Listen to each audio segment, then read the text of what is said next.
Chairman Peoples Party Bilawal Bhutto Zardari press conference کر رہے ہیں۔ غریب دشمن حکومت ہے یہ حکومت، عوام دشمن حکومت ہے۔ پہلے بھی جو حکومت رہے وہ اتنے ہی غریب دوست نہیں تھے، مگر اگر کوئی غریب دوست جماعت تھی، عوام دوست جماعت تھی، جنہوں نے روٹی کپڑا اور مکان کا نعرہ دیا، جنہوں نے 1970s میں لوگوں کے لیے مکان بنانا شروع کر دیا تھا، جنہوں نے 70s میں بھٹو صاحب نے 5 مرحلہ اسکیم دی،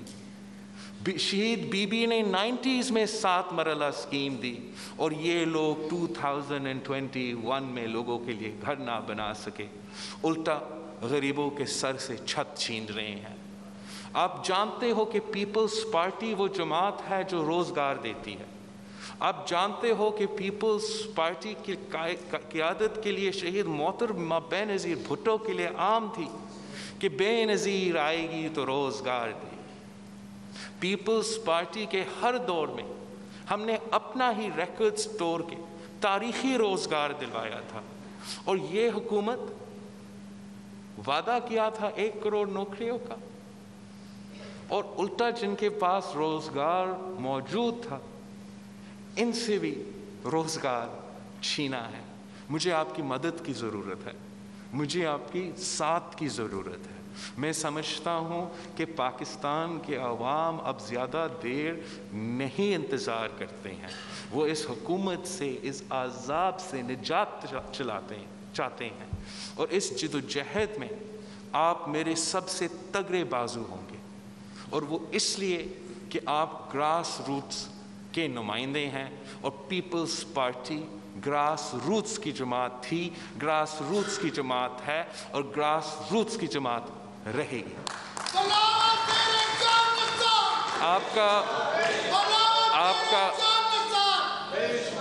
آپ کا لوکل باڈیز کا جو نظام ہے، لوکل باڈیز کا جو سسٹم ہے،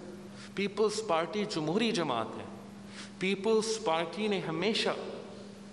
اختیار دیے ہیں، چھینے نہیں ہیں۔ جب صدر زرداری اس ملک کا صدر تھا تو یہ ملک کی تاریخ کا سب سے طاقتور سویلین صدر تھا، مگر جب ہمارا حکومت ختم ہو گیا تھا تو صدر زرداری نے اپنے سارے اختیارات پارلیمان کو دے کے ملک کی تاریخ میں سب کمزور ترین سویلین پریزیڈنٹ ہو کے اس نے اپنا ٹرم مکمل کر لیا تھا۔ ہم چاہتے ہیں کہ ڈیولوشن ہو، ہم چاہتے ہیں کہ صوبوں کو ان کا حقوق ملے، اور ہم چاہتے ہیں کہ لوکل باڈی سٹرکچر کو مضبوط کیا جائے۔ ہم سمجھتے ہیں کہ جس طریقے سے پنجاب میں لوکل باڈیز کا نظام آرڈیننس پہ چل رہا ہے، ہم سمجھتے ہیں کہ اس طریقے سے اسلام آباد کا جو لوکل باڈیز کا نظام ہے وہ زبردستی آرڈیننس کے تھرو مسلط کیا جا رہا ہے۔ جو کے پی کا نظام ہے وہاں قانون الگ ہے اور الیکشن الگ طریقے سے ہو رہا ہے۔ ہم چاہتے ہیں کہ جیسے مراد علی شاہ صاحب نے اب سندھ میں نیا لوکل باڈی کا نظام دیا ہے، جس سے وہ نہ صرف سیاسی طور پہ، نہ صرف پولیٹیکلی، مگر فائنینشلی بھی لوکل باڈی انفراسٹرکچر کو مضبوط کرتی ہے، ویسے ہی پنجاب میں ایسے لوکل باڈی کا قانون لے کر آنا چاہیے جو سندھ کی طرح لوکل باڈیز کو امپاور کرتے ہیں، ان کو اپنا ٹیکس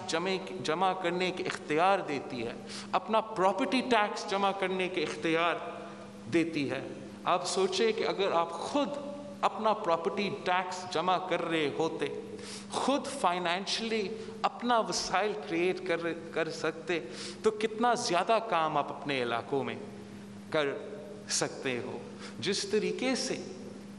مراد علی شاہ صاحب نے نہ صرف وہ چیئرمین اور میئرز کو امپاور کیا ہے، مگر وہ لوکل کاؤنسلز کو امپاور کیا ہے کہ جو ان کی لوکل پولیس ہے، ہر 2 ہفتے بعد وہ ان رائٹنگ رپورٹ اپنا لوکل کاؤنسل کو دیں گے۔ جو لوکل سکول ہے، جو لوکل ہاسپٹل ہے، جو ان کا لوکل گورنمنٹ کا ایریا میں آتے ہیں،